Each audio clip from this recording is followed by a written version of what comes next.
Tamam geç bu. Ama öyle tabii. Moğol da. Ha, şu. Tamam. O öyle ne? Oh.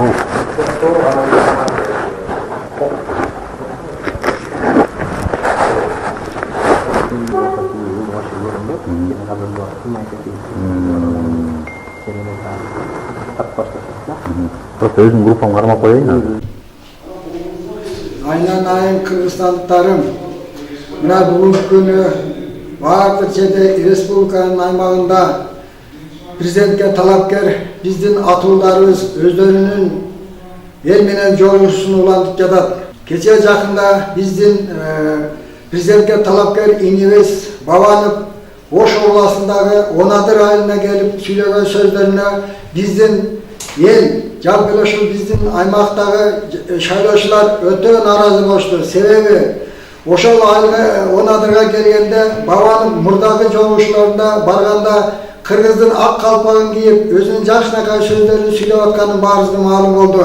Ал эми ошол Онадырга келгенде өзү калпаксыз чыгып сүйлөп, бул жерде мына өткөн жылдары Ош окуясында болгон окуяларды элестетет да.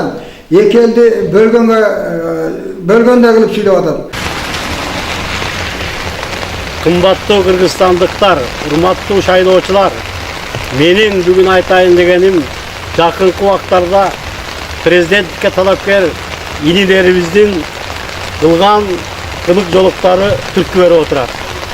Атап айтсам, жогорку дистанцияда иштеген акылестүү Канат Исаевинибиз акча менен элди сатып алуу максатында акча бергени бүткүл элдин ыжырланууга нааразылыкка алып келди. Себеби урматтуу туугандар, ушул убакыттан пайдаланып айтып коеюн. Улуу жаратуучу Аллахым бардык жандуу жансыз жаратылышты жаратып, ошолордун ичинен адам затына акыл эс берип, абийир берип, бардык дүйнөдөгү жандуу жансыз жаратылыштарды башкаруучу кылып жараткан. Ошону Кудай Таалам бизге насип эткен. Ошол абийирибизди акчага сатпай, өз билгибиз менен келечектеги кыргыз мамлекетин өсүрүп өндүрүүчү эң достойный, ылайыктуу кишини тандап алышыбыз керек. Ошон үчүн ушул убакыттан пайдаланып баарыңарды акчага алданбай, акыл эстүүлүк менен келечекте кыргыз мамлекетин жогору көтөрүп, эң алдыңкы мамлекеттерге кошконго аракет кылган татыктуу инсанды тандап алууга чакырам.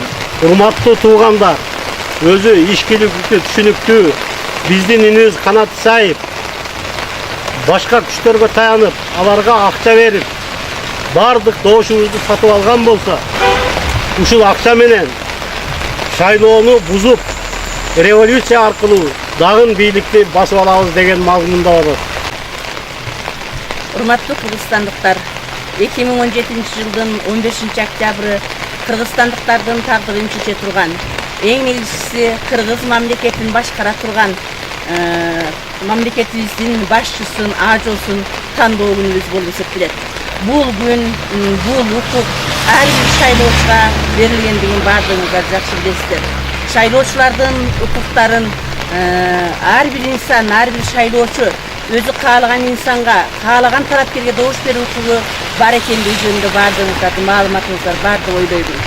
Эми күрөш деген күрөш, жарыш деген жарыш, байгеден ким утуп чыгат, ал алдыда боло турган иш, аны шайлоочулардын тандоосу, добуш берүүсү чече турган маселе. Ош шаарындагы Онадыр участкасындагы болгон окуя чындыгында кыргызстандыктардын көпчүлүгүнө эле кыжаалат кылды деп ойлоймун. Бул жерде талапкердин Бабановдун сүйлөгөн сөзүндө айрым бир калпсыздыктарга жол берип койгондугу, ашыкча сүйлөп койгондугу, жалпы калайыктарды, жумурай журтту бир топ ойлонууга, бир топ талкууларды жүргүзүүгө түрткү берди деп эсептейм. Эми мамлекеттин башчысы, ажоосу gelecekteki başçılar, gelecekteki acı olun деген talapkерlerдин sözü tak, tamay, жеткиликтүү, ошондой эле кыргызстандыктардын жүрөгүнөн орун ала турган изги иштери болсо, татыктуу жасап өткөн өтөлгөлүү тажрыйбалары болсо, анан президентке талапкер болуп отурушса, мындай калпсыздыктарга жол бербесе жакшы болор эле деймин. Эми ардактуу кыргызстандыктар, өзүбүздүн тагдырыбызды чече турган учур, кыргыз мамлекетинин келечегин аныктай турган, тактай турган учурга саналуу гана күндөр калды. Ошондуктан баардыгыңыздарды туура талапкерди тандап, эч нерсеге аз кырылбай, жасаган өтөлгөлүү ишине, мындай бир турмуш практикасына, иш тажрыйбасына карап, туура татыктуу талапкерди тандап алат деген мен силерге чоң ишенимдемин. Жалпы кыргызстандыктарды татыктуу талапкерди тандоодо жаңылбоого чакырам. Бабановдун эми кечээки 16-дагы сүйлөгөн сөзү чынын айтыш керек, бул эки элдин ортосуна от жаккандай эле сөз болуп калды. Себеби дегенде бул жерде өзбек элин деп кайрылыш сөзү деле туура эмес нерсе болуп калды. Ошол жерде карап турсаңыздар, ошол немеден корккондой калпак кийбей жылаң баш барганы өтө бир уят деп эсептесе болот. Кыргызстандын экономикасын же болбосо жалпы эле дүйнөлүк экономиканы деле карап көрсөк, 6 жылда эч качан Кыргызстанды 10-дукка кошуш бул өтө деле бир кандай десем утопия сыяктуу эсептесе болот. Эми экономист катары сүйлөп атам муну. Көп нерселер бар. Кыргызстанды өнүктүрүш үчүн мындай экономикасын өнүктүрөбүз деп атат. Бирок туура экономикасын өнүктүрүш үчүн анын критерийлерин иштеп чыгыш керек эле. Бул жигит андай критерийлер жок эле, мен ушундай кыйратып ийем деген гана сөздөр менен чектелип атат. Муну жигиттин дагы бир нерселерин карап көрсөң, ар сөзүнүн бир сөзү эле мен эч кандай акча таркатпайм дейт. Негизи чындыгына келгенде ушул Бабановдон башка эч ким акча таркатпай эле турат. Муну чынын айтыш керек. Бул элге деле көрүнүп турат. Только Бабанов акча таркатып атат. Ар кандай элдерде ушундай мен 5000ге чейин берем, $100 чейин берем деген сөздөрү чыгып атат. Бул жөн жерден чыгып аткан жок. Ошонун кесепети мына. Эгер ал болбогондо кечээки акча берген нерсе жөн жерден чыккан жок.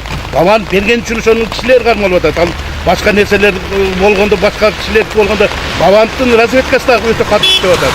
Эми Бабанов бул жерде эки ой менен берип атат да. Бири бул акчаны биринчиден бийликти эгер кокустан неме кылбаса, бул стабилдүүлүк, Кыргызстандагы стабилдүүлүктү жоготуштун максатында болот. Биринчиден бул азыр кокустан өтпөй кала турган сезип туруп, анан кийин ушул акчаны таркатып, ошо элди козутуп, анан ушу тополоң чыгарып туруп, башка жол менен бийликти алам деген максатта болуп атат. Чын эле башка эч кандай максаты жок деп айтса болот мунучу. Болбосо бул башка эмне, действительно өзү айткандай, бул ошончо эгер рейтинги күчтүү болсо, анан кийин ошончо неме болуп турса, акча бериштин пайдасы жок эле. Бул жерден действительно только ошол максат менен берип атат. Башка эч кандай неме максаты жок мунун.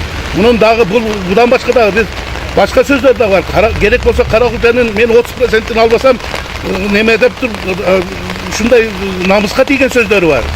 Бул негизи бул адамдардын ортосундагы жана элдин ортосундагы көп чуу салган, анан кийин өзүнчө бир өзүн өзү көрсөткөн кара пиарды жакшы көргөн жигит экен. Бул урматтуу Кыргызстанда жашаган эл, мен силерден суранаар элем. Акчага эч качан сатылбагыла. Бул все равно жакшылыкка алып келбейт. Бабаны өзү айтып атат, бирок аны аткарбайт бул жигит. Все равно таркатат. Бул жигит ал эмес, канчадан акча таркатып аткан элге белгилүү. Силерден сураныч, бул только ушу таза адамды, Жээнбеков кошкон только таза адамды шайлаш керек. Ал киши бардык ай чарбанын, эл чарбасынын бардык немесинен өткөн жигит. Ошон үчүн ошол только Жээнбековго добуш бериңер өтүнөм.